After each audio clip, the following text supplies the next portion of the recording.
So if you guys take, is it on? Is this on? Can you guys hear me? Right. Okay, if you guys take your seats, we're going to get started in just a few minutes. Thank you.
All right.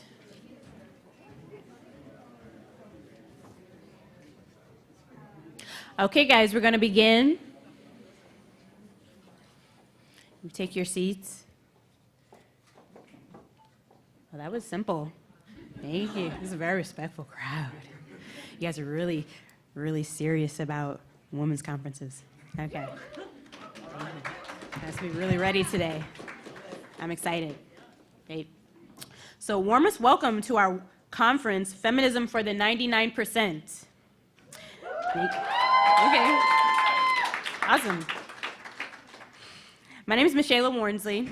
I'm a Harlem resident and community organizer at the Justice Center in El Barrio.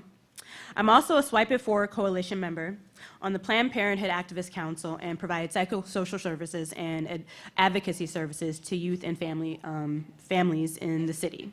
I'll be your chair for this event. Yeah. Y'all are extra hyped today. This is exciting. So people always think there's nothing beyond capitalism, but really capitalism has existed for about 1% of human history.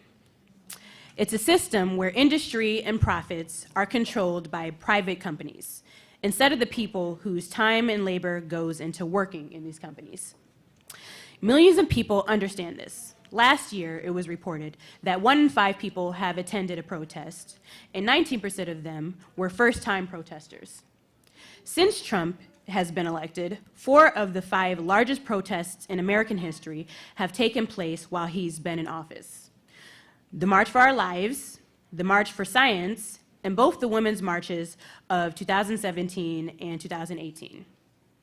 The women's marches of 2017 has been the largest to date, with nearly 5 million people hitting the streets all over the country. The fact that the women's marches have been almost the largest demonstrations in American history is not a coincidence. It's powerful. Millions of women and allies are in motion because the Trump administration has been incredibly reactionary in many ways, particularly targeting women's rights. The Trump administration, however, is not an anomaly. They're following a calculated reactionary offensive against reproductive rights in particular, which is definitely not to be divorced from other anti-worker racist attempts, right? As the People's Congress of Resistance, we organize this conference, Feminism for the 99%, because we believe in building a strong, independent movement to defeat the Trump agenda and simultaneously put the needs of the majority, the working class, on the offensive. This is why we have spent so much time planning and organizing this event. An attack on women is an attack on the working class, so fighting for the interest of workers means fighting for women's rights.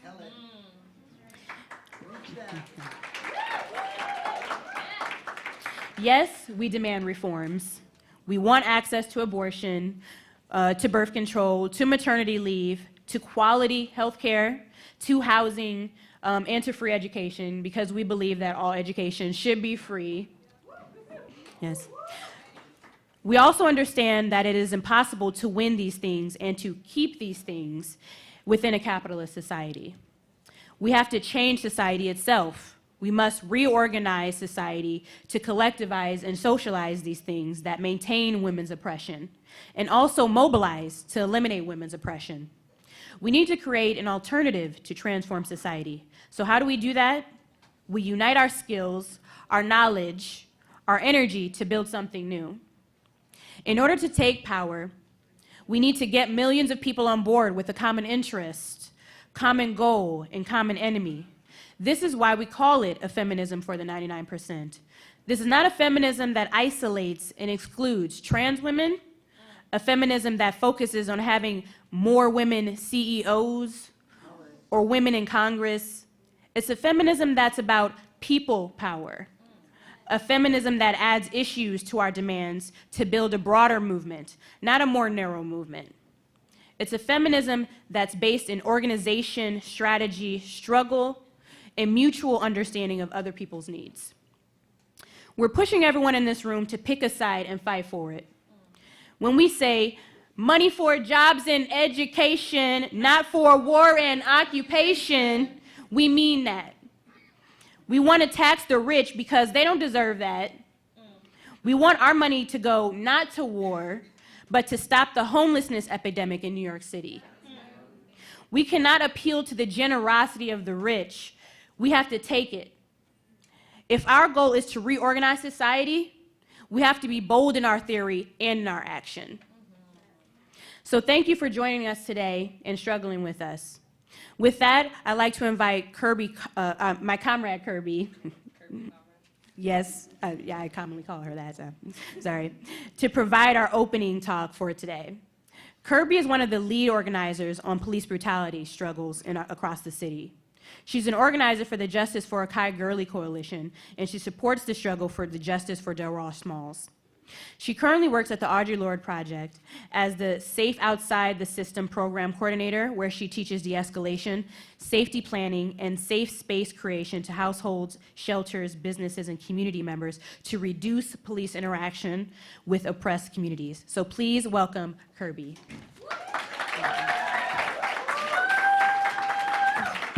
All right. All right. Hi. Okay. Good morning. Hi. All right. How is everybody feeling? Good, good. Good on this side, good on this side? All right, great. Thank you, Michela, for that amazing opening and introduction. My name is Kirby Joseph, and I'm breaking everything in the People's Forum. And the most powerful declaration I can stand here and say to all of you is that I am a Black socialist woman. You cannot call yourself a socialist without calling yourself a feminist. But I'm not talking about whitewashed, bigoted, bourgeois feminism. I'm not talking about that one. Angela Davis said, feminism involves so much more than gender equality, and it involves so much more than gender. Feminism must involve consciousness of capitalism. So it has to involve the consciousness of capitalism and racism and colonialism and post-colonialism and ability and more genders than we can even imagine and more sexualities that we even thought to name. Capitalism will have oppressed people think that not only our experiences and our traumas not matter, but our bodies are not ours and belongs to this system, to be used by this system. And that while we have the right to mostly beg for our basic needs of survival, we actually don't have the right to define our bodies for ourselves, nor define family for ourselves. The right to live or die seems to be based off of capitalism and not the people. A vast majority of New Yorkers right now are experiencing homelessness. Over 63,000 homeless men, women, and children spend a night within a shelter where they remain unseen. In a city of 8.5 million people, 1 in every 121 New Yorkers are currently homeless. Women and families represent the fastest growing groups of the homeless population in the United States. Approximately 34% of the homeless population are families with children. Among homeless families, 67% are women-headed.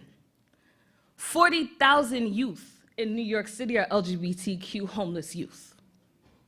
So when you see youth on the piers walking around the city, they're probably LGBTQ youth who are kicked out of their homes and have no place to go.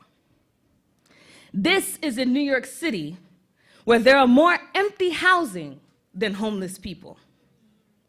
According to the Census Bureau, 18.5 million people reported deep poverty, which means a household income below 50% of 2017 poverty threshold. Right now, the current national poverty income is around $21,000. So most people live there or under there. These individuals represent an estimated 5.7% of all Americans and 46.7% of those in poverty. 70% of this nation's poor are women and children. Women in America are still 35% more likely than men to be poor, with single mothers facing the highest risk. Currently, 35% of single women with children live and raise their families in poverty. Women have become the fastest growing segment of incarcerated population, and this includes trans women. We can't forget about the Rosie's facility at Rikers, shut down Rikers ASAP, and gender nonconforming folks who are constantly misgendered because of extreme poverty and abuse. But this system has always been set up this way.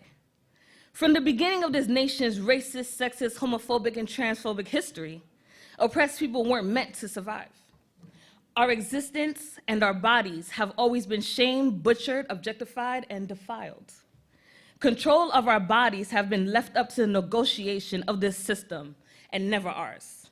Eugenics, also known as ethnic and racial cleansing, is an example of this. For instance, federally funded sterilization program took place in 32 states legally throughout the 20th century. Between the 1930s and 70s, approximately 1/3 of the female population in Puerto Rico was sterilized, the highest rate of sterilization in the world, and they were told that this would help them to be better workers, to take care of their families. This happened without the woman's consent, ever. Driven by prejudiced notions of science and social control, these programs inform policies of immigration and segregation. More recently, California prisons are said to be authorized in sterilization of nearly 150 female inmates between 2006 to 2010. While California eugenics programs were driven in part by anti-Asian, anti-Mexican prejudice, Southern states have also employed sterilization as a means of controlling the African-American population. North Carolina's eugenics program included stories from victims who were forced into sterilization, like Eileen Roddick. A third of the sterilization were done on girls under the age of 9, even as young, under the age of 18, even as young as 9. The same state targeted individuals to be seen as delinquent or unwholesome. So if you're delinquent or unwholesome, you had every right to be sterilized against your consent, according to the white supremacist dichotomy of what we're supposed to be. According to the CLWU History Project, in Puerto Rico, 35% of women are sterilized. The sterilization campaign, according to Harriet Presser, was introduced in Puerto Rico in the 1930s by adhering to capitalism. And I know, after hearing all of that, people are like, well, things have gotten a little better, right? We're in 2019. Well, since 2011, there has been 336 laws that attacks women's reproductive health. Specifically, abortion restrictions, the most since Roe versus Wade, ruling the legalization of abortion. That means that these rights are regressing. Currently, there are no states that provide total access to comprehensive reproductive health care in the United States, meaning that there is no state in the country that does not somehow regulate abortion or hormone care. Since 2016, 26 states enhanced 56 anti-choice measures. What does this mean? Louisiana enacted the most anti-choice legislation in 2016 with 7 measures. Mississippi follows 6 measures. South Dakota takes third with 5 anti-choice measures. These 3 states alone enacted roughly 1/3 of the total number of anti-choice laws enacted in the entire country last year. These measures including prohibited organizations to provide abortion from participating in public health care programs and or receiving certain public funds in Mississippi and Louisiana. A ban on abortion care takes up to 20 weeks in South Dakota with no exception for a woman's health. A ban on dilation and evacuation. The most common type of second trimester abortion procedure in Louisiana and Mississippi. A ban on abortion if sought for reasons of fetal abnormality in Louisiana, and an extension of 24-hour mandatory delay law to a 72-hour delay before receiving any abortion care in Louisiana. So you have to consent to the state to get any type of care. One of the most common types of law are TRAP, so targeted regulation of abortion providers. Laws set guidelines on clinics providing abortion services, from dictating the width of hallways to the size of closets. This forces clinics to close down, leaving women without access to safe and legal abortions. In 2013, Texas passed HB 2, a TRAP law that shut down over half of the state's 40 clinics. In 2060, oh boy. Revolution now, it happens. In 2016, laws were struck down in Alabama, Mississippi, and Wisconsin, including HB 2, but it's so difficult to reopen after closing down that there are only 2 clinics left in Texas. 44 states have prenatal notice or prenatal consent measures to restrict minors' access to abortion. 30 states require parental consent, 19 states require parental notice, and 5 states require prenatal notice and consent. 2 states, Georgia and Kentucky, passed their laws restricting minors' access to abortion care. With all of this, we know that reproductive justice includes everyone's right to health care and to raise a family, and this includes a trans family. In the standard of care, or SOC, of the health of transgender and gender nonconforming people, require that all TGNC patients be referred by a mental health professional who has diagnosed the patient with persistent gender dysphoria.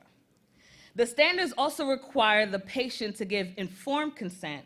In other words, they have to consent to treatment after being fully informed of the risks involved.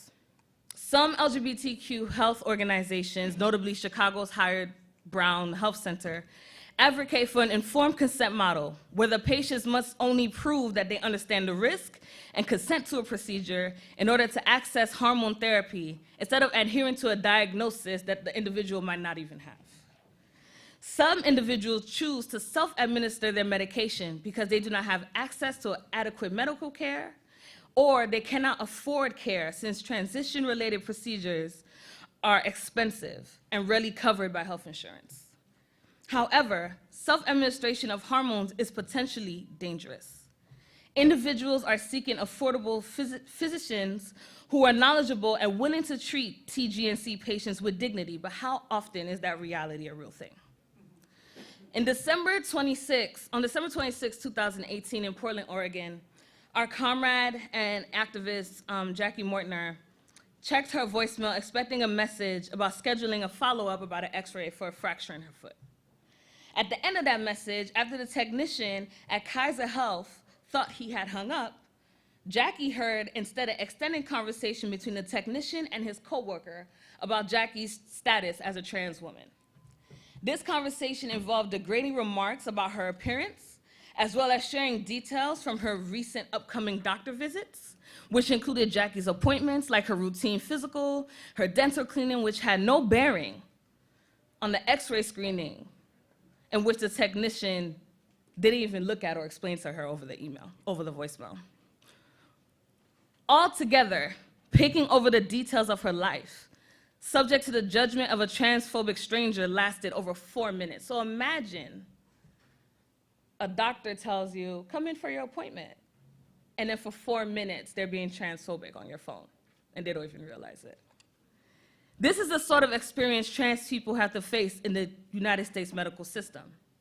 She also shared with Liberation News that although this was an extreme example, this is hardly the first instance of transphobia faced at Kaiser.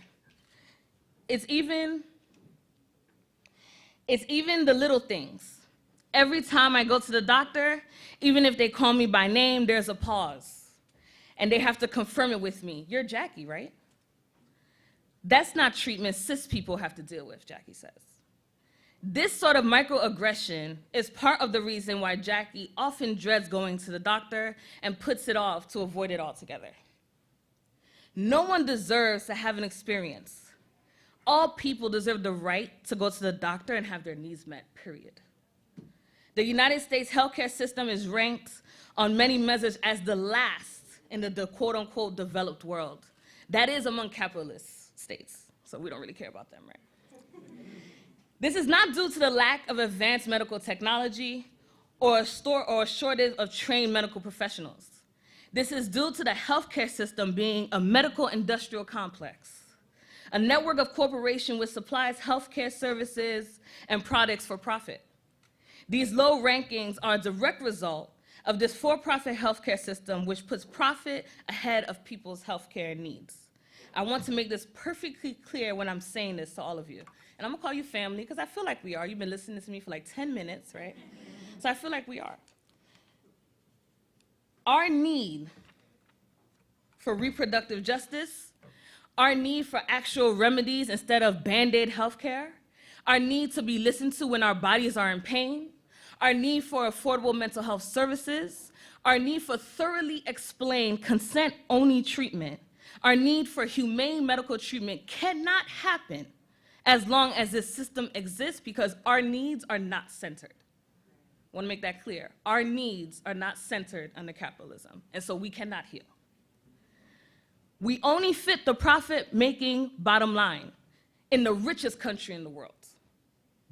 But what can people-centered healthcare look like? A poor country like Cuba that is building socialism. And I'm gonna say this disclaimer right now, no matter what your personal view on Cuba is, that's a whole different conference and forum. I just wanna give you the facts right now.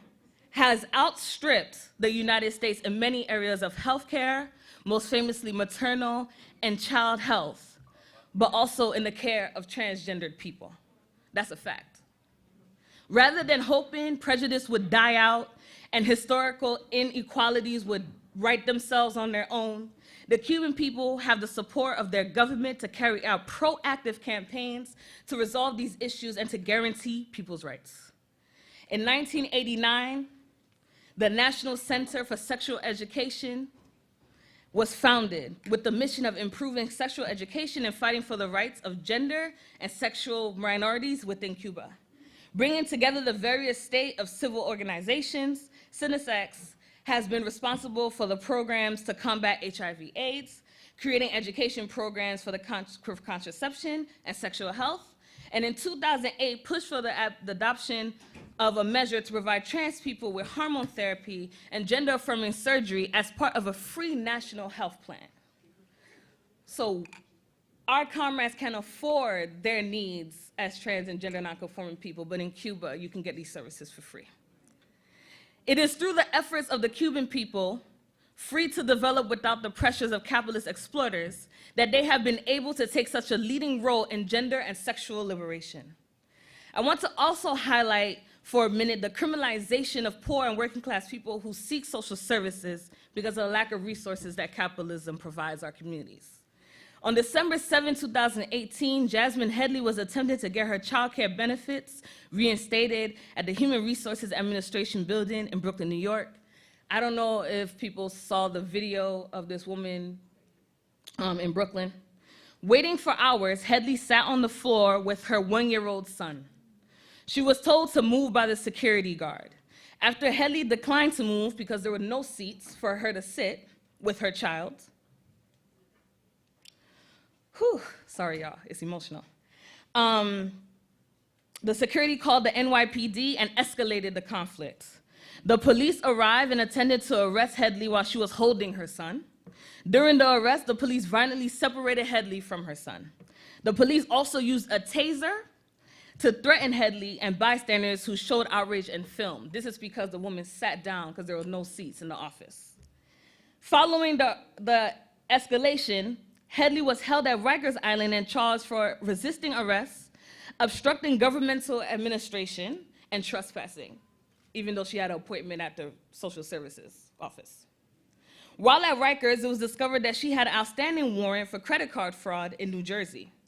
New York City dropped all the charges after outrage from the community, but she was still being held at Rikers to address the warrant in New Jersey. Headley's son was put in the care of his grandmother, and order protection was put on Headley, so she could even see her son. Okay. Too many papers, sorry. This profit-driven capitalist system once again exerted its violent force on the working class. Many workers are forced to rely on government agencies to meet their needs due to the hyper-exploitation and oppression as we see in the poorest and most oppressed communities. These agencies use state violence to force people to conform to its requirements. When we demand human decency and respect, we are instead met with contempt and violence. This was the case with Jasmine Headley, who wanted access to child care benefits so she could continue to work and provide for her family. Instead, she was attacked by the biggest armed gang in New York City, the NYPD. Having said this, what is the solution? Well, there are those who say, and the media and the politicians who try to have us believe, that voting will get us the results that we need. I want to tell y'all this, that Congress is comprised of a majority anti-choice membership. In fact, 53 out of 100 senators in the US Senate are anti-choice, and 243 out of the 435 members of the United States House of Representatives are anti-choice on both sides of the aisle. It is clear that we cannot rely on the kindness of politicians to move women's rights, queer rights, trans rights, and family rights forward. A woman has a right to choose when to get pregnant, how and under what conditions.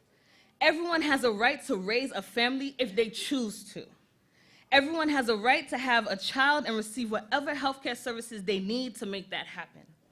In 2017, Trump came into power. What a joke. In this anti-choice context, a reactionary period of an offensive against reproductive rights, against voters' rights, against unions, which is going on for far many years before Trump announced he was running.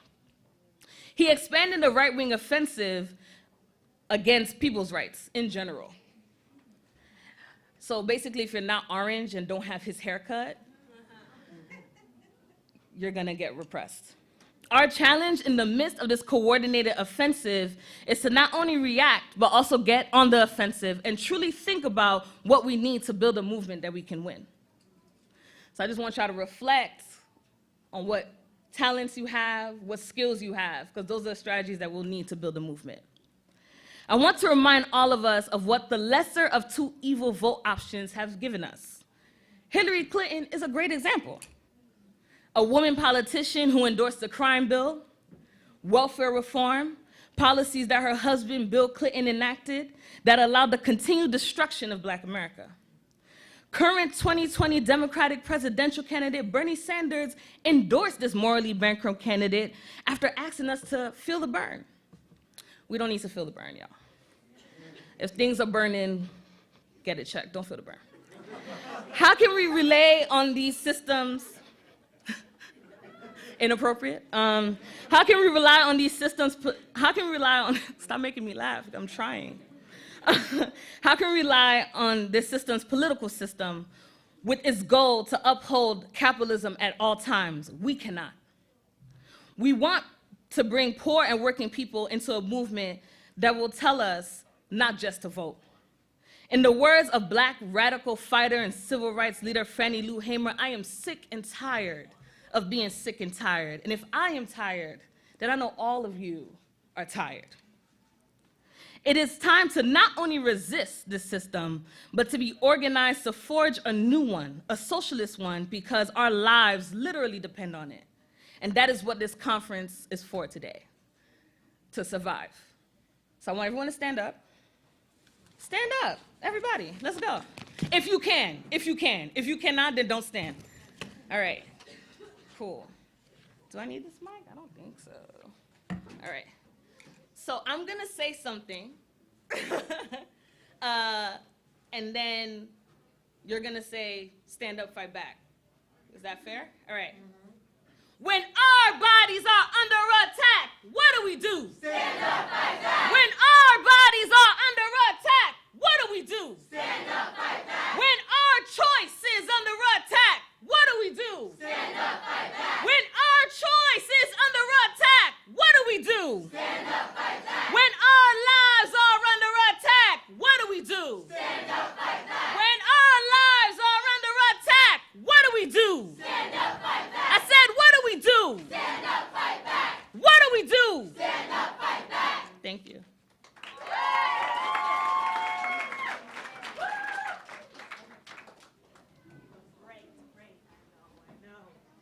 Thank you. Thank you so much, Kirby, for that powerful talk. That's a powerful woman, y'all. Give it up for Kirby again. Y'all don't even know. Yes. So for the people watching the live stream, this will end and pick up in about an hour. Thank you guys for watching. So at this time, we will be transitioning to our first session of workshops. You'll see around the room signs for the different workshops. The anti-racism workshop will be downstairs.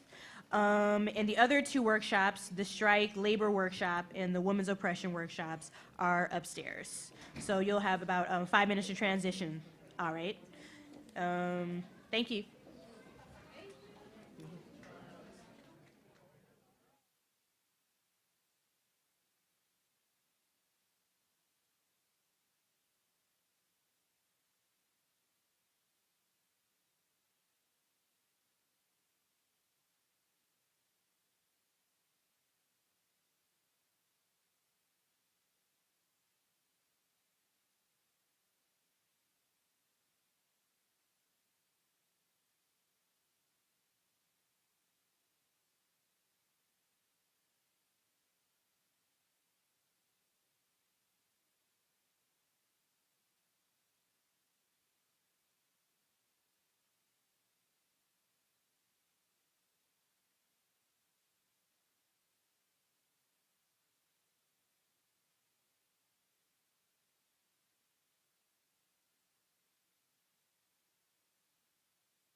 for being free.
Tonight's only us. I know now.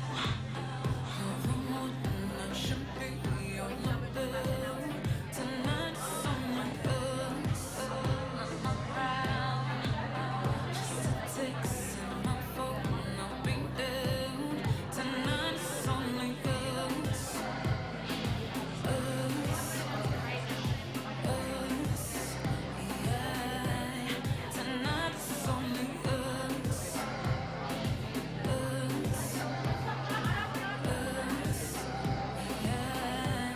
Tonight's only us. I'm around. I'm asking you, say, be right down. Tonight's only us. I know now. You're the one I should be on the moon. Hey guys, just want to make a quick announcement that there are garbage cans and recycling all around the areas, so just make sure to locate them when you're done with your food, okay? So we're going to get into the next performance. Who's ready to see the next performance, guys? Hey. All right, so I'd like to introduce Satin Beretta. She's a singer, songwriter, and owner of Black Unicorn, her handmade skincare line. Everyone, please welcome Satin Beretta. Hey.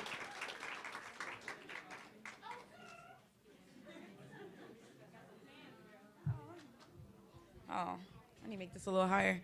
Thank you guys so much for having me. I really appreciate all the love. How do I adjust this? Sorry, I just need it a little bit higher. Okay, cool. Thank you. Awesome. All right, that should be good. Yeah, it's perfect. Okay. How are you guys feeling tonight? Well, today. It feels like the nighttime with the lights like this, right? Definitely setting the mood. You cue me in.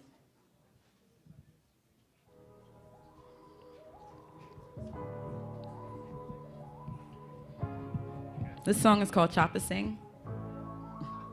Yes.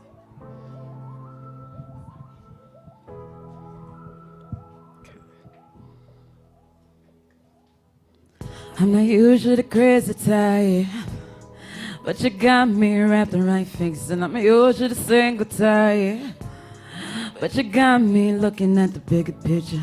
With you, I might be better. With you, I might be.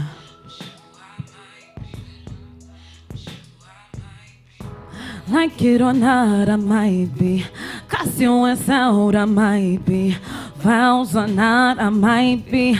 Lovers and homies, we might be. Call up your mama, she know me. I think I hear wedding bells sing. I think I hear wedding bells sing. I think I hear wedding bells sing. Girl, your ex is irrelevant. I never been fond of the same shit. Don't turn it See, up. I'm trying to Say say that you different. Got dreams for us, why picket fences? Ayy, I know when they see us, they hate it. Ayy, don't worry, just know that I prayed it. Ay.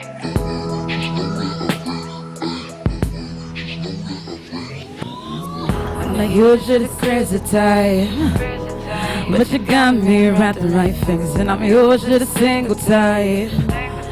But you got me looking at the bigger picture. With you, I might be better. With you, I might be. With you, I might be. With you, I might be. Like it or not, I might be. Cause you went out, I might be. Vows or not, I might be. Lovers and homies, we might be. Call up your mama, she know me. I think I hear wedding bells sing. I think I hear wedding bells sing. I think I hear wedding bells sing. Thank you.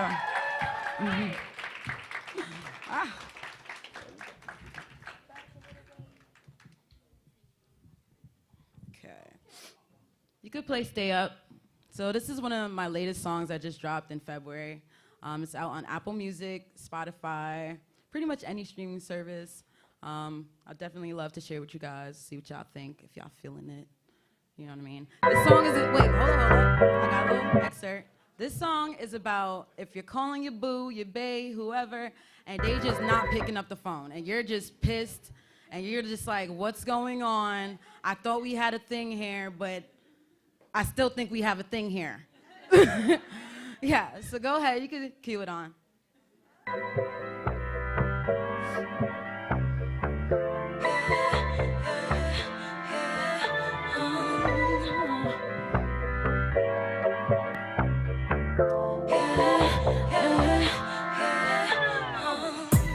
I'm up late like what the fuck is you doing? Call my best friend like who the hell is he screwing? Yeah.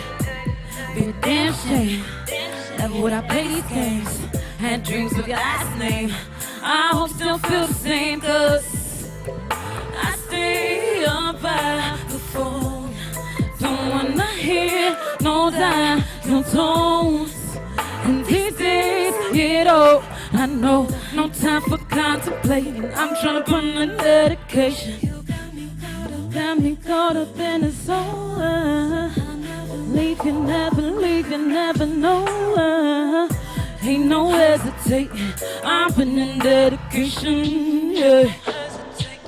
I'm putting in dedication, yeah.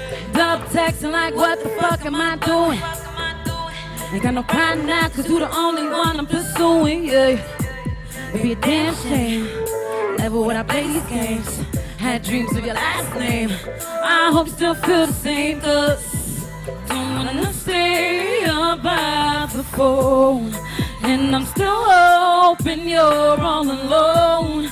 Cause these days they get so cold. No time for contemplating. I'm tryna put in dedication.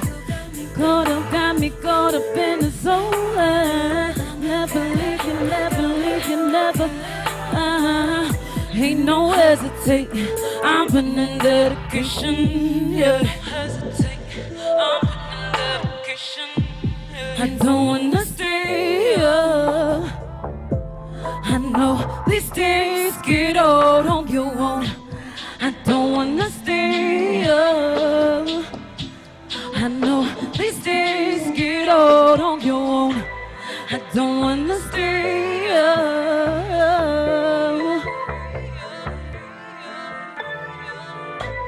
I don't wanna stay up. I swear I'll never leave you alone. Thank you. Feel me? You're gonna have to block me on Instagram, Messenger, everything. I'm never gonna leave you alone. But if you guys don't mind, if you love me that much, can I just do one more song for you guys? Is that okay? One more? Is it okay? Thank you. I guess it's okay. Tonight it's only us. I know now you're the one I should be all about. Tonight it's only us. I'm around. Just a text in my phone, I'll be down. Tonight it's only us, yeah.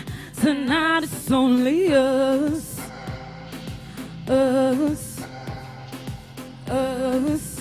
yeah. Tonight it's only us. I'm around. I'm a mess, give me a sec, be right down. Tonight it's only us. I know now you're the one I should be all about. Tonight it's only.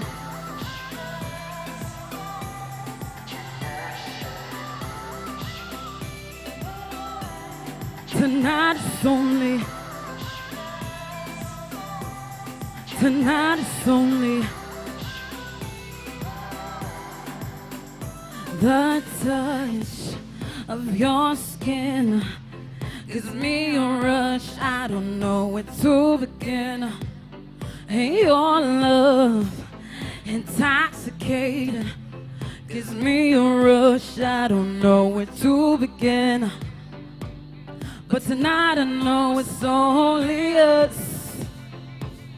Yeah, tonight I know it's only us. It's only us, us, yeah. Tonight it's only us. I know round, I'm a mess, give me a sec, be right down. Tonight it's only us. I know now, you're the one I should be all about. Tonight it's only.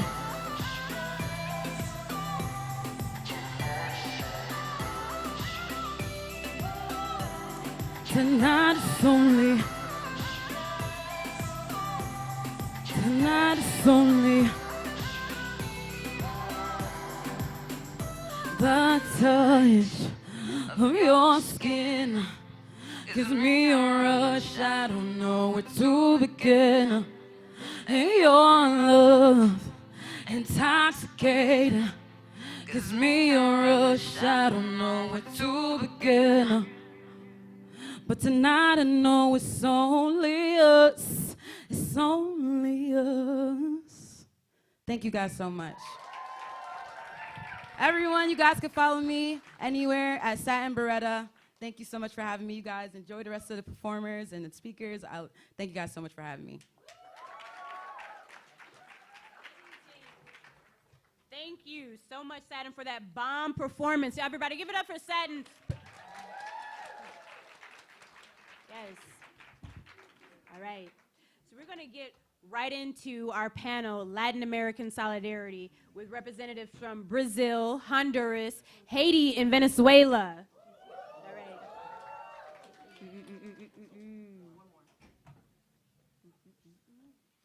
And Carla Comrade is going to be moderating as well. So just give us a couple more minutes. Oh, I don't think we actually even need that, do we? Nope. Because we're going to give a really quick transition, for this panel, actually. So just give us like maybe a minute and a half for the transition.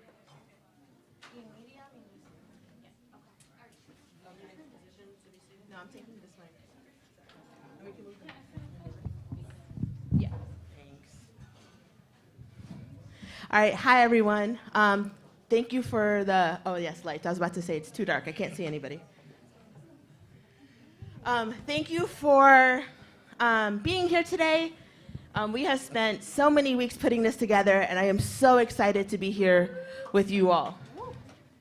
Okay, so we're just gonna get settled, a lot of transitions.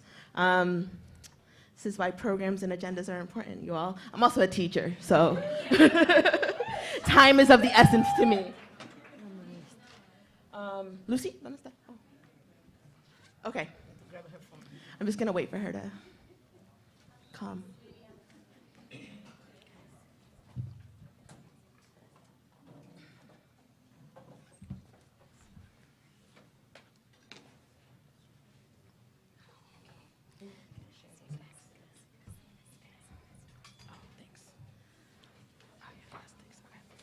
All right. Okay, so we're ready.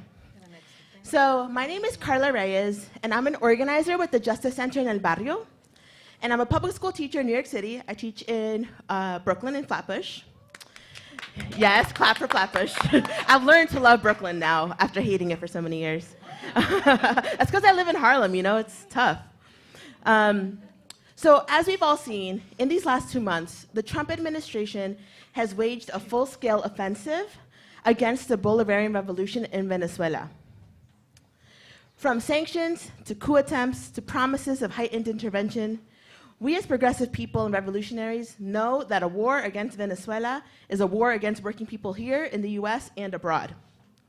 Since 1820, with the Monroe Doctrine, the US has treated Latin America as its backyard and declared unilateral control over the region. And consistently, in these about 200 years, it's been met with resistance. So on this panel, we have 4 representatives from different struggles throughout Latin America. We have Lucy Paugada Quesada from Honduras.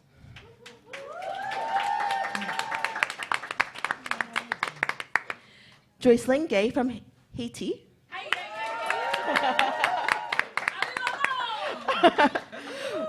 Flora Rodriguez from Venezuela. And Miriam Marquez from Brazil. We're going to discuss the history of US intervention in these countries and the fight back movements against the right-wing tide in Latin America. So first, I'm going to start off with a comment about each country, and then each of the panelists is going to expand a bit, specifically focusing on US intervention in the country. So in Brazil, the US backed the 1964 coup and is supporting the coup process that started in 2016 and later developed into the election of Bolsonaro's government. More recently, we can see how the US is using Brazil as a puppet with Bolsonaro's, the feedback of the P messed me up, puppet, with Bolsonaro's visit to DC, where he gave the US the Alcântara military base in Brazil, closed a collaboration deal with the FBI, and even waived the need for the visa to American citizens to travel to Brazil, while Brazilians still need a visa to come to the US, which is breaking for the first time Brazil's reciprocal diplomatic policy.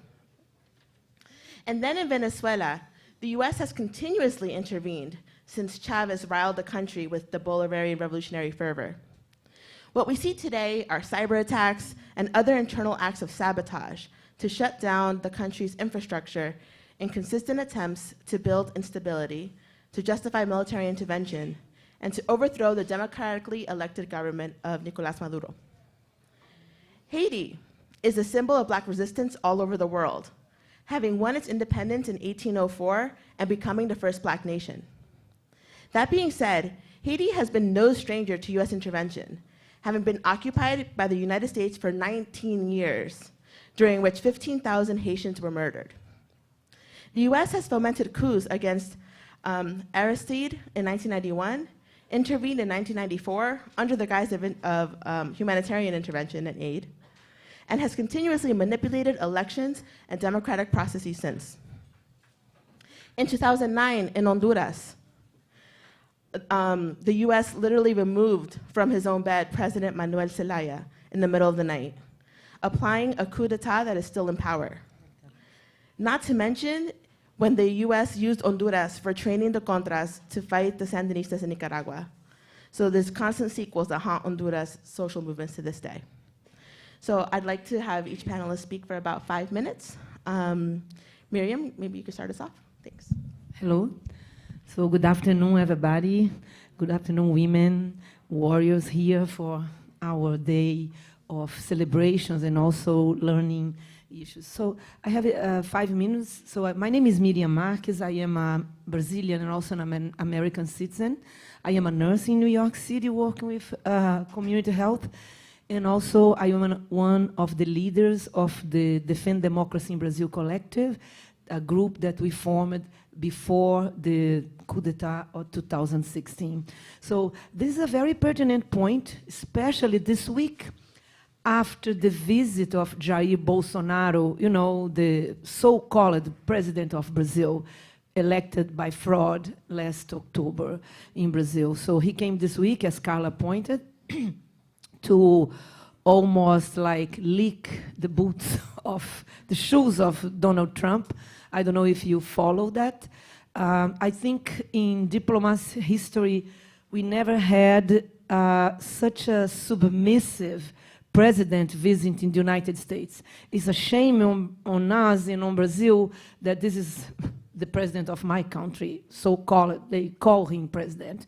He's not my president. Anyway, so I want to point at the history of the intervention of the United States in Brazil. Maybe many of you don't know the history of Brazil. You know, Latin America history is not taught well in our countries. So what happened in Brazil, we'll go back to the pre-Cold War era, in the 60s. Brazil, many of you know the turmoil and the change that Latin America was passing through after the Cuban Revolution, right? So afraid because of that point as today, still the advance of capitalism was oppressing people in our country. So what happened in Brazil, afraid that we would have, like in other Latin American countries, a big country like Brazil, not a small island like Cuba, but a big country like Brazil with a lot of resources, turning to communism. The United States started to prepare and training the Brazilians' opposition to the government at that time, democratically elected and more social, like I would say, drive at that time. So the United States started to conspire to avoid Brazil became another Cuba or another China. So, and this was not like a support on a simple counseling or etc. For you to, when the coup d'etat in 1964 happened, we had the president of the United States, Lincoln Gordon, I think at the time. He was in his ranch in Texas, but calling the generals, the militaries in Brazil, supporting all the ways they could. They even organized an operation called Brother Sun. Maybe you hear about that. So he offered not only intelligence support, but also logistic. They send navies to Aruba and to Florida to be ready to go to Brazil to help. They were wondering that would go to a civil war, but the generals in Brazil, they were smart and strong enough to oppress it and to put everybody down. So after the coup d'etat in 64, that means we enter a military dictatorship that many of you know it lasts for 25 years, right? 21 years. I was 25 when it ends. So after that, when the military rule started in Brazil, repressing movements of women, students, workers, unions, etc., not enough. In 68, they started to help Brazilians to imprison and torture and kill opponents. And it was called, maybe many of you know, the Condor operation that was working not only in Brazil, but also Chile, Argentina, etc. This Condor operation was responsible to kill people, even throwing them into planes and torture, including our last, President Dilma Rousseff. So what happened today, I want to point you that, anyway, the coup d'etat that happened in 2016 was backed by the United States. The CIA trained Sergio Moro, the judge that put Lula in prison, and they are training so far the elections in Brazil. And now, as you know, David Banner, the same guy the extreme right guy who helped election of Trump, was responsible for a lot of logistics and intelligent help to the coup d'etat in Brazil in the elections of Jair Bolsonaro. So I want to point to that we can discuss later. Thank you. Thank you, Miriam. Flora, can you talk a little bit about Venezuela and the history of U.S. intervention there?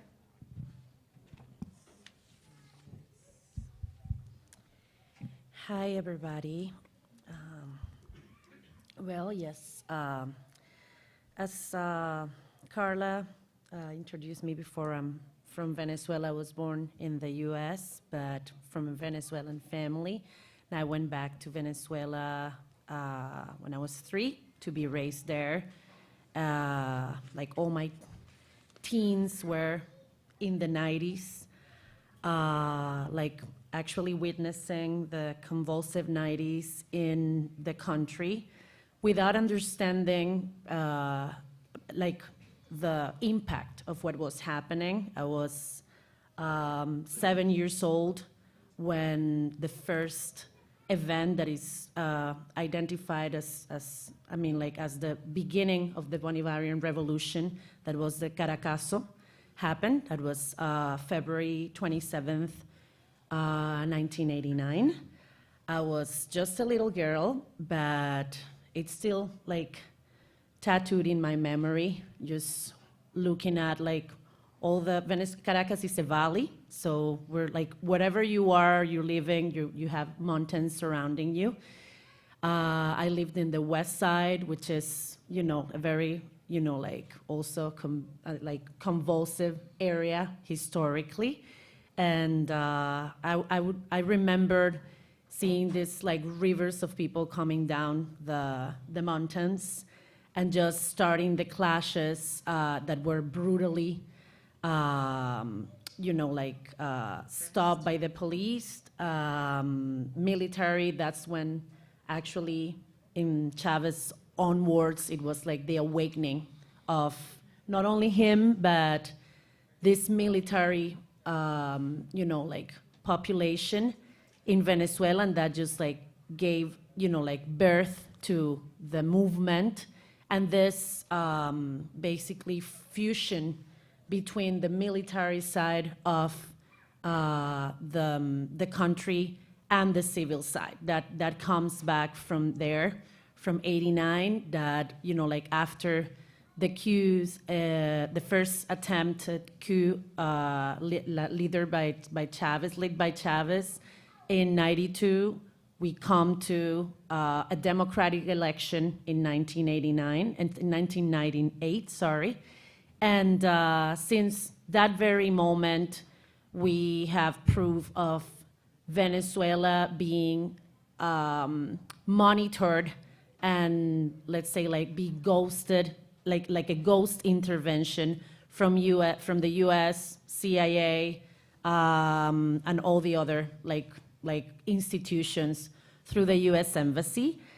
Everything started officially in 2002 with the coup d'etat that was basically kind of presented to us, as it has happened since then, as a civil movement, as a spontaneous movement of out of dissentment and just the people not supporting what was happening.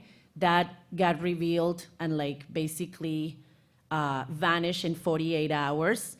But since then, attacks have escalated, and it's been very hard for us to understand that we were living basically in an escalating war. Actually, right now, I would like to say that was something that I personally understood with the blackouts and the cyber attack of the electrical system. We are currently at war. I've been working with several organizations for the last month, and all the time the speech has been getting ready for that intervention, right? Having an emergency actions in case of troops finally attempting to enter our country. This is happening right now. It's been, and the good thing of the blackout was that the plan finally got revealed, and we were able to accept, in the midst of fear, that the power and the impact on the intervention can affect us in a daily life and just attempt to diminish our capacity of resistance. And that's something that has been very, very frightening, but at the same time, right now, there are happening many, there is a creative brainstorm that is happening in the country to pass that moment, and once that we regain control, start thinking of actions that can protect us for what is very sure that is going to happen soon.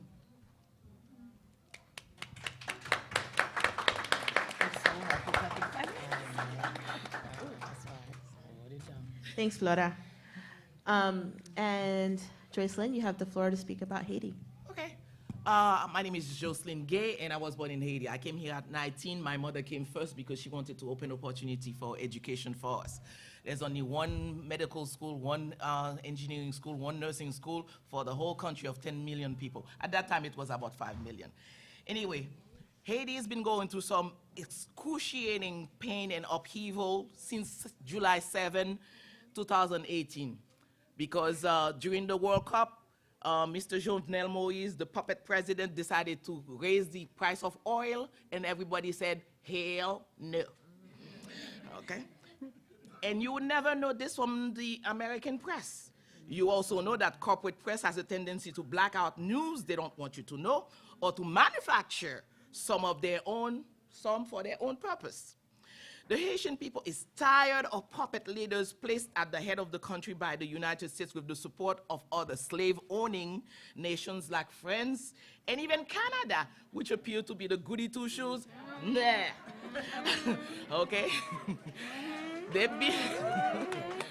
They've been doing brain drain from well-prepared Haitians for a long time. They take the well-prepared Haitians and then they take it home to be used. All of you probably know that Christopher Columbus, the Italian predator, after having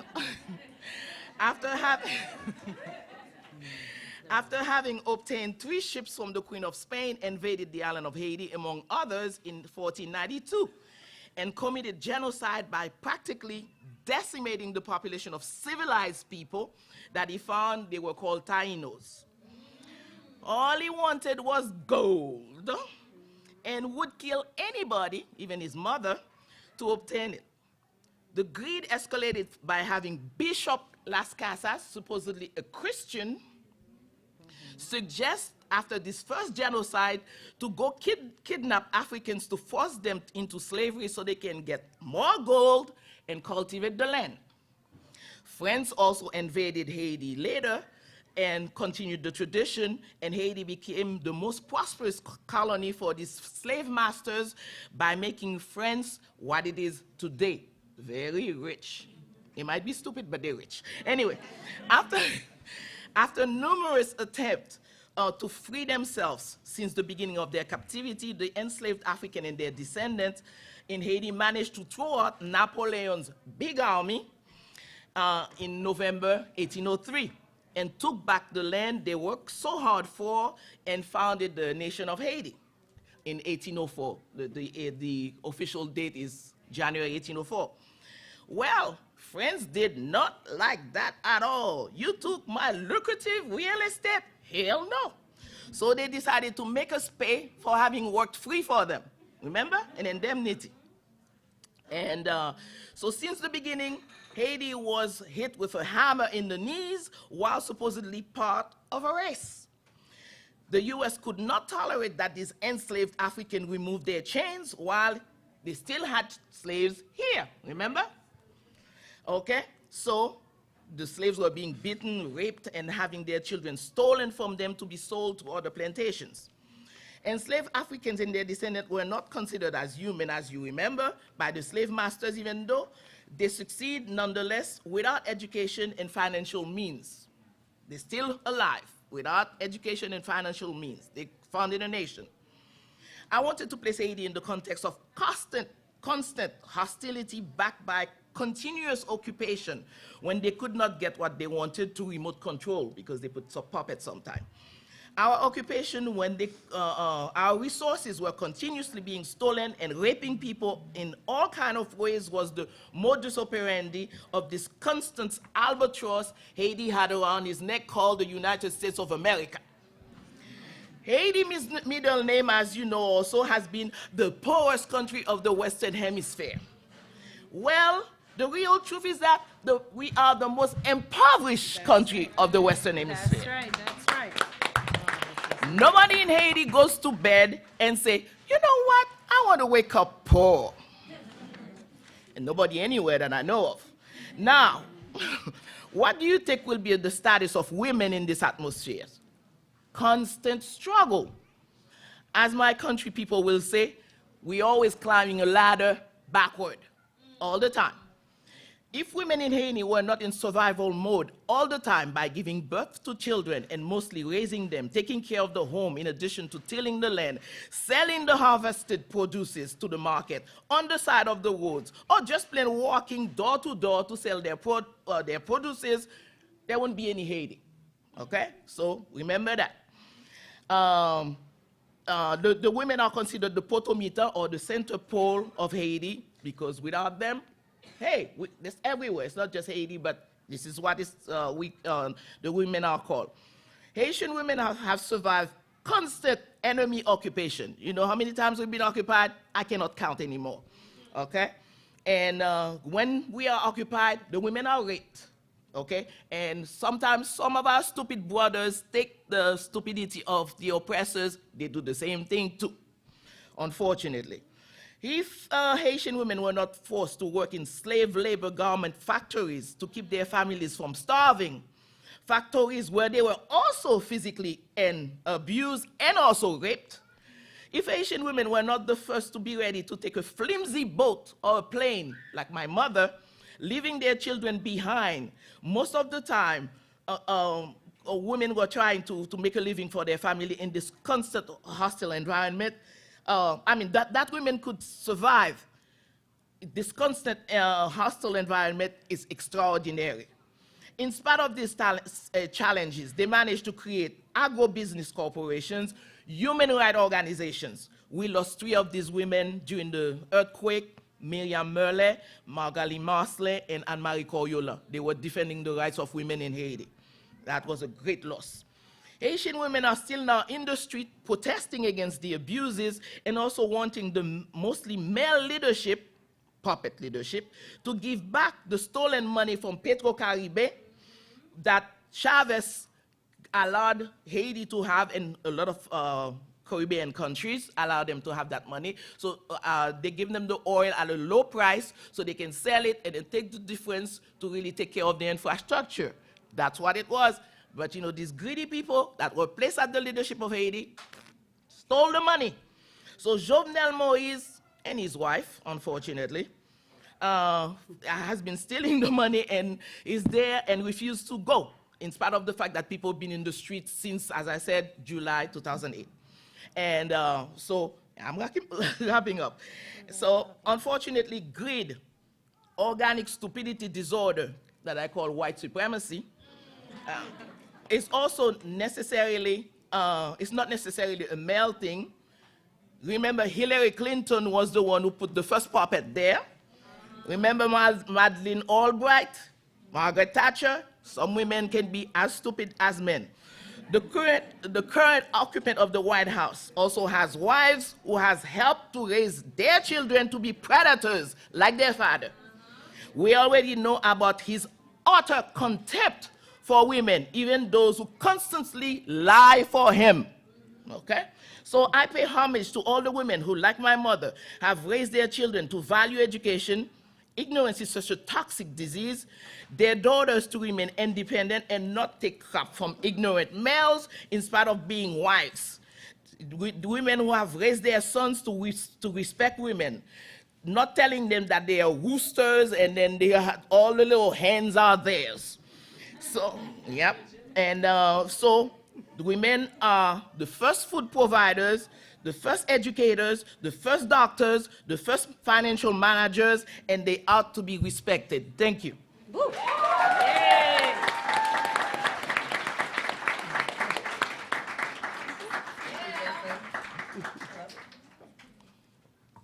sorry. Go ahead, Lucy. Okay. Honduras. Good afternoon, everybody. My name is Lucy Paguada Quesada, and I'm also a teacher. So give it up for teachers in the struggle. Woo! It's an honor to be here with these amazing freedom fighters from Latin America. We are the voices and the autochthonous representatives of what U.S. imperialism does in our countries. We represent the victims of the people of our countries, especially the women. This year, 2019, marks the 10th anniversary of the US-backed military coup in Honduras. This was unfortunately, and I say unfortunately because I voted for President Barack Obama. This was the coup of President Barack Obama and also of Secretary of State Hillary Clinton, who happened to have a lot of Honduran blood in her hands, because thousands of Hondurans have been murdered because of this military coup. As a result of the coup, Honduras became a failed state. where violence, misery, and extreme political, social chaos is the order. That is what Honduras is today. But the people didn't stay quiet. We didn't stay quiet in Honduras and abroad Honduras. I represent the resistance of my country in the United States and Canada, and also the Libre Party, which happens to be the political arm of the Honduran resistance, of the National Resistance Popular Front. This is the social political movement that took to the streets in 2009 in opposition to the coup, and also demanding the return of the constitutional order and the return of our constitutional president, Manuel Zelaya. As I said before, the women were the first one on the front line defending democratic order in Honduras and the return of our constitutional order. In fact, the women, you could see them, they were hitting the military with their bags, with their carteras. They were hitting them because those were the only weapons they had. And of course, they were screaming, military, go back to your barracks. The streets don't belong to you, they belong to the people. These were the Honduran women. Yes, yes. The Honduran resistance movement is actually a movement of women. And we know what happens when we raise our voices. Repression, murder, torture, and exodus. The coup in Honduras made the conditions for what Honduras is today, a country that is expelling its people, a country in which people can no longer live because they are escaping the brutal violence, the extreme poverty, and the chaos. We were victims of 2 US-backed electoral frauds because the United States there is supporting the puppets that they established there since 2009. A narco state headed by the National Party. Puppets like Porfirio Lobo Sosa, whose son happens to be in prison here in New York because of cocaine trafficking. His wife is in prison in Honduras for stealing 12 million lempiras from the state. And Juan Orlando Hernandez, the current US puppet in Honduras today, whose brother is in prison here in New York too for trafficking tons of cocaine into the United States. This is the type of corrupt narco states that the United States is supporting in our countries with our tax monies. With our tax monies. The average American person needs to know where our tax money goes. In the midst of the coup, in the midst of the protest, when I was going back and forth to my country to see what was going on there, to support the people on the streets protesting, to confronting the army and the military police there, the tear gas that was being thrown at our people, the tear gas that was killing women like Wendy Avila. These were bombs that said made in the US. And I knew clearly where the money of my taxes, the money that I worked so hard for, was going into. It wasn't going into education in the United States. It was not going into developing housing in the United States. It was not going into our medical system in the United States. It was going into killing my people. And this is why I became an advocate and the voice of the Honduran people and the voice of the people of Latin America too, in which U.S. imperialism wants to do the same thing that they did in Honduras in 2009 and all the time that they invaded Haiti, the times that invaded Brazil, and now the times that they want to invade Venezuela. This is what they want to do in all of our countries. This is what they want to perpetrate there. If the United States does not want to see a problem with migration, like the one that they say is a problem, like the caravans, the thousands of people walking from Honduras to come to the United States in search of asylum and refuge, they need to leave our countries. They need to live with their military bases. They need to stay away from our countries if they don't want to face an immigrant issue. These people are not migrating. These people are escaping. These people are refugees. They're the victims of U.S. imperialism in our countries. And I'm going to finalize just by mentioning 3 important women among the hundreds of important women that have been murdered in Honduras to a state repression supported by the U.S. there. One of them is Wendy Avila. She was only 24 years old when she was murdered on the streets of Honduras in September of 2009. She was murdered of tear gas because she suffered from asthma. And she was on the street and she died. I want to mention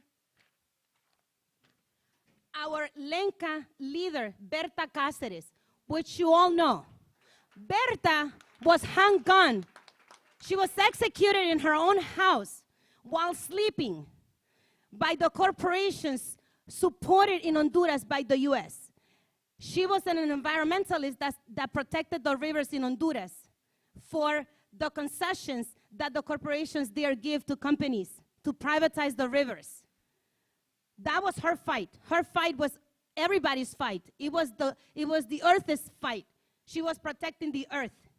So we celebrate those women's lives because they gave their lives to protect our rights and to protect the earth. And finally, I want to talk about a 13-year-old who was murdered in Honduras.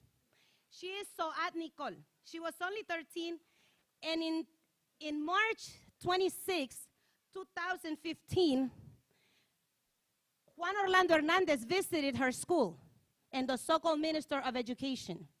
This 13-year-old screamed to him and said, "Motherfucker." These were her words. These were her words. "Motherfucker, bring us chairs, bring us education, don't bring us military." The next day, Soad Nicole, a 13-year-old girl, was found near her colegio, her high school, dismembered in a bag. That was the price that she paid for raising her voice, for demanding education in a country where education is a luxury. There is no hospitals, there is no medicine, and a country in which people are living in masses called the caravans. Many of those people in the caravans happen to be women, some of them pregnant, some of them single with their children. These are the courageous women of Honduras that today I appreciate highly the opportunity you are giving us to share with you just a little bit of that.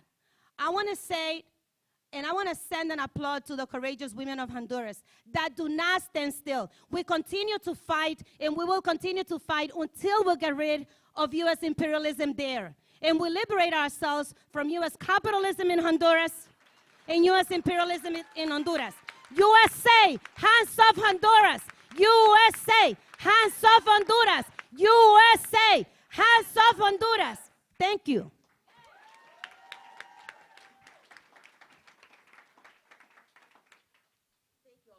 I feel like I have to take a really deep breath after hearing about that. Thank you, Lucy. Yeah, so now it's time to shift gears a little bit. And I have a comment for each of you all to focus on the grassroots resistance organizing taking place in each of your countries. I just want to add, like, my mom's from El Salvador, like, my family's from El Salvador, and my mom came in '89, like, and she said they weren't, like, they happen all the time. Like, it's not like an isolated caravana. Like, she came, like, crossing multiple borders, like Guatemala, Mexico, LA, and then ended up on the East Coast. So, yeah, it's been happening for decades because of US intervention. So, Miriam, I want to start with you. Bolsonaro's government is clearly not a government that supports women, obviously. And I would like for you to explain how his right-wing and fascistic agenda affects women, and also explain to the audience that connection between Bolsonaro's family, which is one of the most violent militias in Brazil, and also how they recently got accused of killing Mariel Franco. So if you could comment on that, please.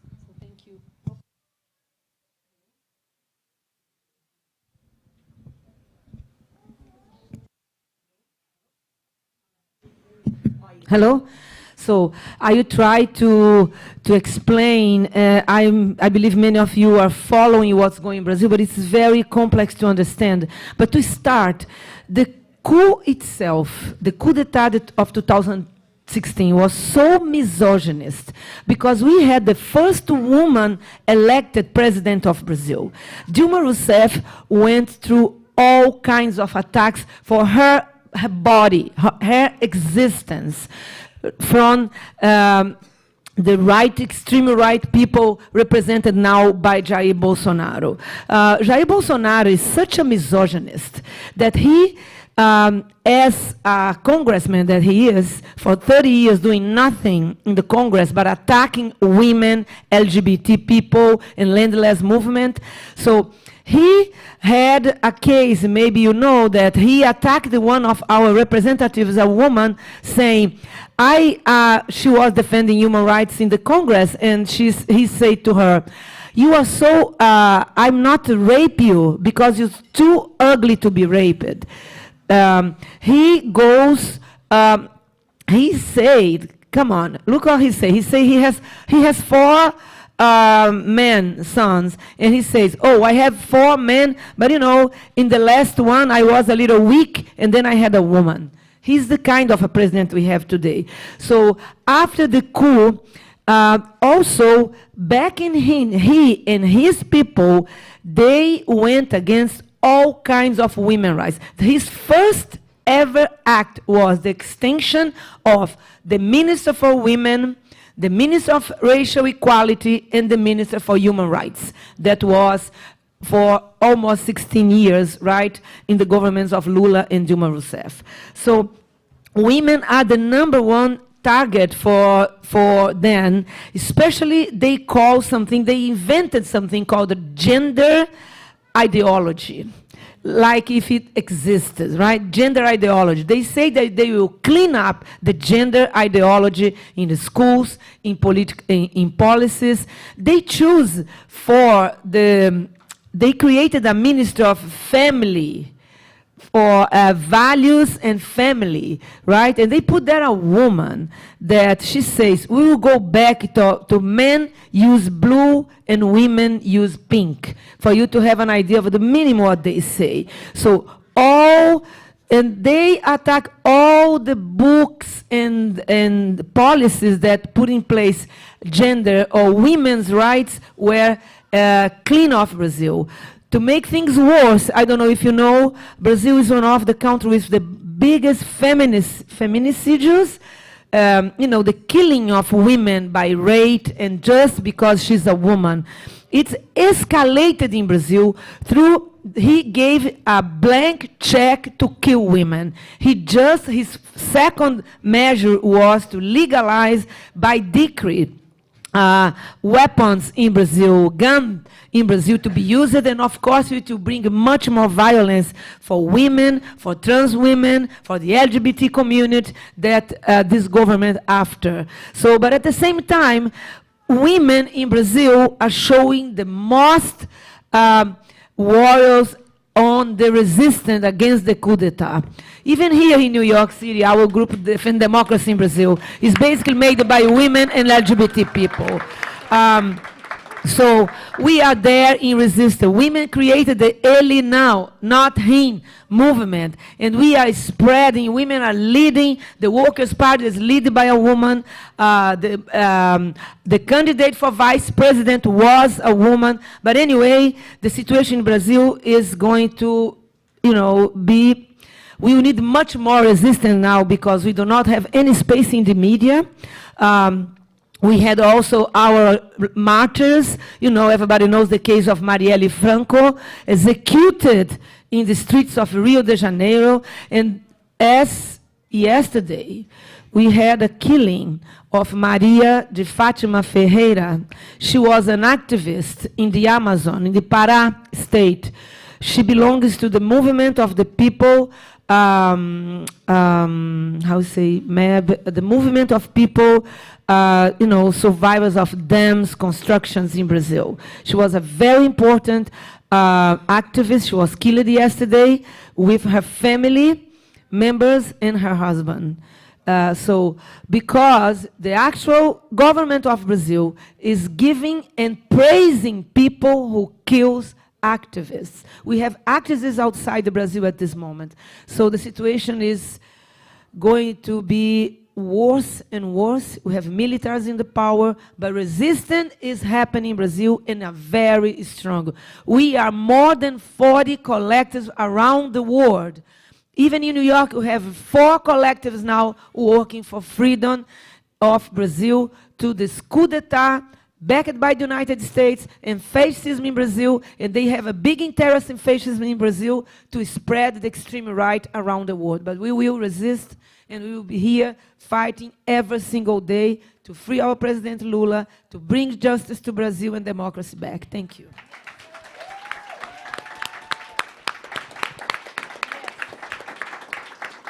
Thank you, Miriam. So Flora, I have a question for you too. The Bolivarian revolutionary process in Venezuela has been going on for 20 years now. We know that women played a huge role in the revolution, especially organizing campaigns within their communities like Barrio Adentro, as well as defending democracy and protecting Venezuela against US intervention. So could you tell us more about the women's struggle in the Bolivarian revolution?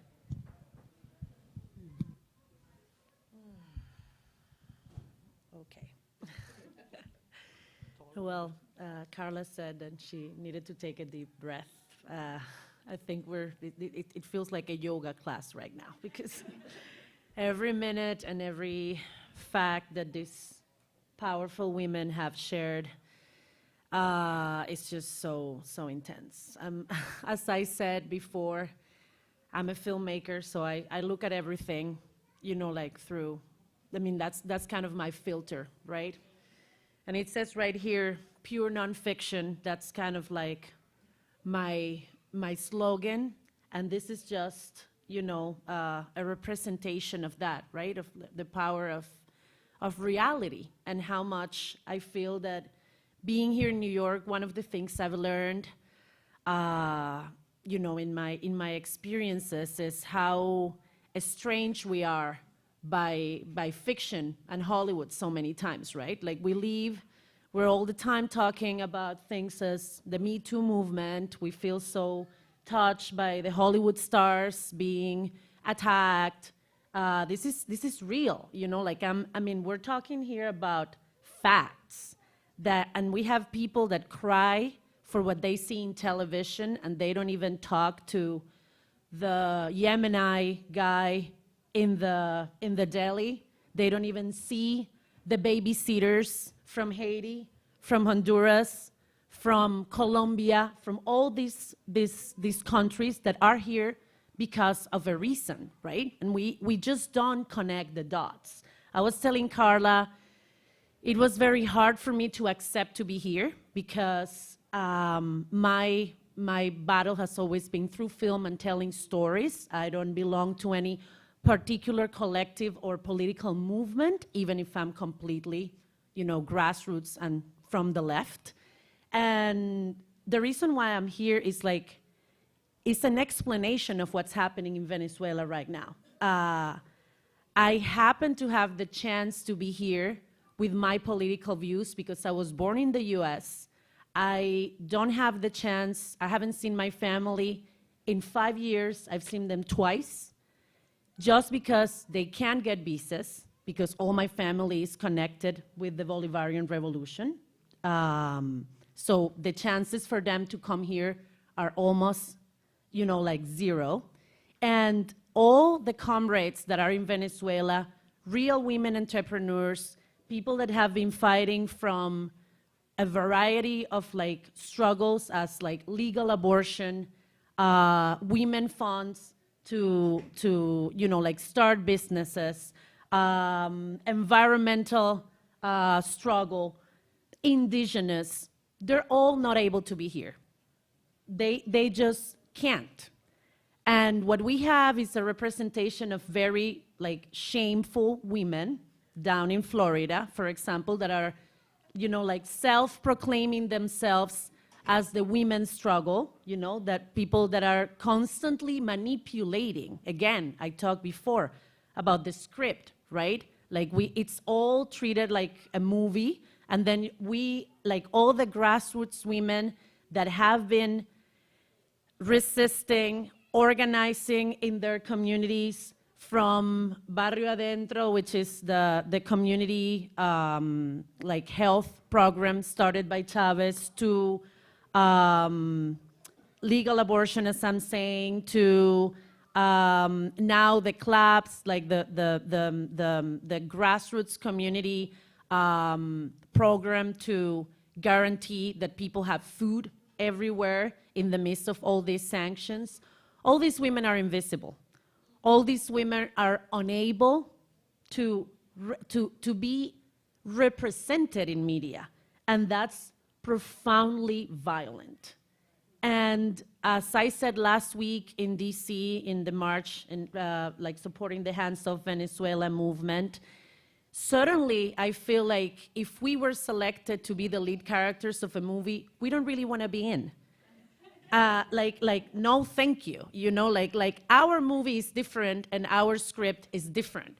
We're resisting and we're fighting for a script that puts together all the struggles, seeing all the struggles as the same struggle, the struggle of women to be respected and their bodies to be respected, and the fight for the Mother Earth seeing as a human being too and respected, and the fight for being independent economically and financially. All this is together, all this was deeply supported by the Bolivarian Revolution with Chavez as the leader, but always having women at the forefront.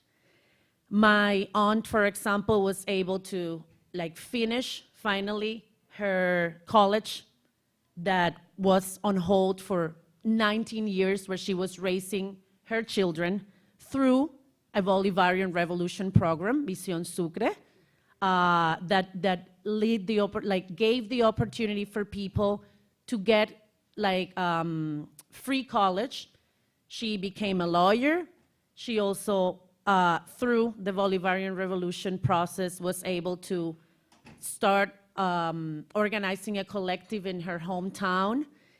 They've been part of, at the forefront of all the organization to promote voting. Again, in the midst of all this, polemics with fraud and, so-called presidents. Once again, Venezuela has one of the, highest rates of participation in electoral process, and that's because of women that are going door to door with the 10-by-1 method, looking for people, and not as they're saying, and I just read in the New York Times last week also, sadly, again, that they were going, forcing people and making propaganda for people, telling them to vote for Maduro. I can guarantee you that's not true. It's always been about participating and awakening people in their rights of defend their own perspectives. And there is a reality, and you can see it in South Florida the same way as you can see it in Caracas or in any other city. Everybody has the right to think and to defend their own ideas. And that's something that is definitely not going to happen if we keep in the script that this country is wanting to, put us right now.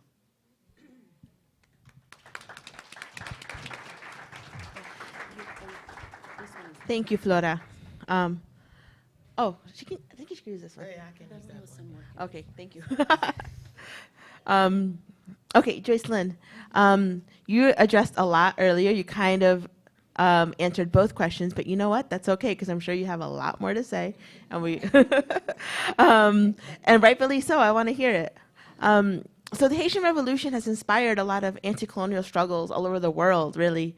And the justified anger of the Haitian people right now is also tied to U.S. aggression against Venezuela. And there's a media blackout, too, that omits these inspiring struggles and the real history and the ties between Haiti and Venezuela, a history that inspires and continues to inspire the whole region.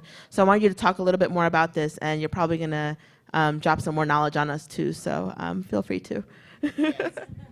When Haiti got their independence, they didn't take that. It was just a Haitian thing. No, they wanted everybody to be free.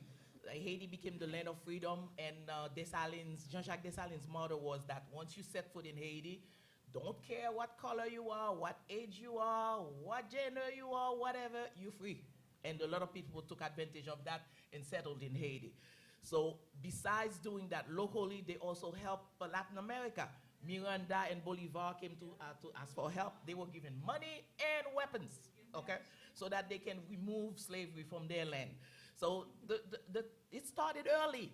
We knew that being enslaved was not a natural thing, in spite of the fact that the idiots of white supremacists are trying to convey to us, okay? So from there, the first coup d'etat that happened in Haiti was that Jean-Jacques Dessalines was murdered, okay? He became the emperor of Haiti in 1804. In 1806, the people whose slave master's father never looked at decided that the land belonged to them, not to the other people who were enslaved and fought for independence. They should take all the land, and then all the other black people barefoot and everything did not deserve to take land. So that was the first coup d'etat. And after that, as I said, should I be counting how many coup d'etat we got from this empire? 1915, they lasted 1915-34. While we were celebrating our 200 years of independence, 2004, they invaded us again and stayed forever. I would say forever because they stayed too darn long. So they definitely, and now, I always say that if we only had cactus, they would have invaded us, but that depends on the cactus because aloe vera is also precious. Okay, so we would have invaded us anyway. So we have oil, we have iridium, we always had gold and silver, aluminum. Reynolds, the Reynolds company spent a lot of times exploiting aluminum in Haiti and left a big gaping hole of waste in Miragouane in Haiti and never cleaned it up. So they've been dumping on us for a long time and stealing whatever we have for a long time, and they have not stopped. As I said, if they cannot control us by remote control, they put puppets. Michel Martelly was one of the most recent puppets put by Hillary Clinton. There was an election that became a selection. He was nowhere to be found anywhere in the election. And then suddenly, boop, he's president. Well, thank you, Hillary Clinton. And then you want me to vote for you? Anyway, so this is basically what we've been having. And as I said, we never stop resisting. It's always an ongoing fight because we had the impertinence to say that we were not born enslaved, we were not going to remain slaves. So we're on the street now, and as all the women that I'm proud to be among them for this forum here, women are always in the forefront. We cannot help it. Hey, come on. And then which sane woman will tell a bully, come rape my country? Which women would do that? Come on. Come on. If you're a sane woman, you never tell somebody, some foreign power to come and rape my country. And the other thing, I also say every so often that the planet we're living in is called Earth, and they call it Mother Earth. Our country is usually called the motherland. Is that why they never respected? Wow. I always ask that question. Mother Earth and motherland. Maybe if they were called Fatherland and Father Earth, maybe they would be respected. I don't know, because both of them are being raped all the time. So we are, a luta continua, we are together, yes, because that's same struggle, yes, same struggle, yes, same fight. It's just different geography. We have the same struggle.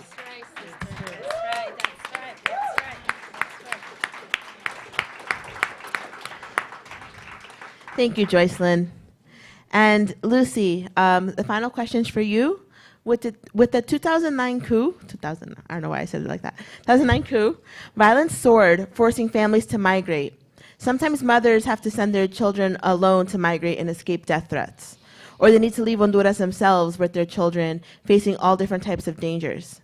We have seen many of these women at the caravana. Could you tell us more about these stories of exodus and the role that these brave women play who are targets of violence? Well, I want to take a little bit from your question, Carla, and I want to talk a little bit about women in leadership, in important political positions in the movement. It is no coincidence that I am as a woman, the coordinator of the resistance from Honduras in the United States, and also of the Libre Party, which I've organized the past 2 elections that we've had, one in 2013, in which we had our candidate to be the first woman elected, Xiomara Castro de Celaya. And of course, we were the victims of the US Embassy there and their fraud, and our elections were stolen. And then the same thing in 2017, I organized the elections of the Alianza, which my party, Libre, organized into an alliance with other parties, and we won, and once again, the US Embassy there intervened and stole our elections. Honduras is a neo-colony of the United States, basically. We have the largest military base in Honduras that was established there in 1982 to go fight the Contras. And some of the coups that have been perpetrated in Latin America, like the one in Haiti in 2004, was prepared at that US military base in Honduras called Sotocano or Palmerola. So I think that the role of us women in leadership positions is very important, but we also need to remember that it is a challenge for us women to be in these positions. We are constantly being victims of brutal patriarchal attacks against us because it is very hard for men to accept women in leadership. And we need to remind our comrades, right, that it is okay for women to lead, to be on the front line. In fact, the fact of the matter is that we are already leading. We're leading our families. We are the organizers. We are the people who are educating our children. I'm a mother of a 14-year-old who happens to be a star academically, and I'm very proud of that because that's part of my work as a woman. So we have to remember that. As for the women who decide to leave, to walk miles, thousands of miles from Honduras, escaping the brutal situation that they're living because they see no future for their children. Thousands of families in Honduras, they don't see a future. And they think that there's a future here. Now, they're finding out on the way that there is really no future because what we need to do really is to fight there, you know. But in the meantime, the women have to save the lives of their kids, and this is why they're leaving. Every now and then, I'm asked, like, why are those women risking their kids, you know, to bring them through these harsh conditions? I'm like, nah, they're not, because what they're doing is they're leaving behind what they already know, and they are trying to get their kids away from that. And most of these women are, like I said before, either pregnant, they're single women, single mothers with more than one child, and it doesn't matter. They're still risking everything that they can to protect their kids. And forget about speaking about the women who have been on the front line against the coup and against US imperialism and against you know, neoliberal policies imposed by the United States in Honduras. That movement is made of women. And like I said before, it's no coincidence that I am a woman who is leading the movement here. That's very important. It says a lot about how our movement is, you know, respecting the women's and the women's positions. Thank you.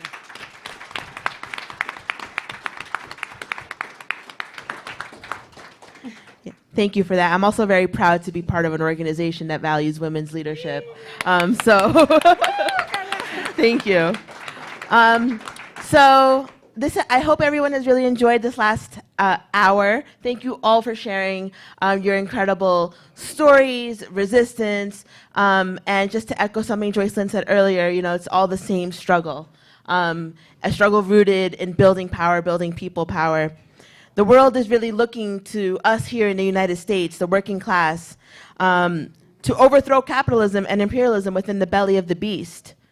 It is our duty to create an alternative that serves the interests of the majority, an alternative that's called socialism. The left did not disappear in the global south, in Latin America, and we're active here in the United States. We must destabilize US imperialism so that there can be global socialist victories all around the world. And right now it is our duty to help build that socialist victory in Venezuela. So thank you all for being here. Yes, thanks. Sorry. Mujeres unidas, jamás serán vencidas. Power to the women. Woo! Viva la mujer. Okay. And, well, not just to the women, to the conscious men too. Because, hey, they might be a little confused, but we give birth to them. And revolutionary men. We need everybody. We need everybody. So do you want me to just announce the transition? You want to do it? Okay. Thank you. Yeah, everybody give it up to this amazing panel. And yeah, our great moderator, Carla.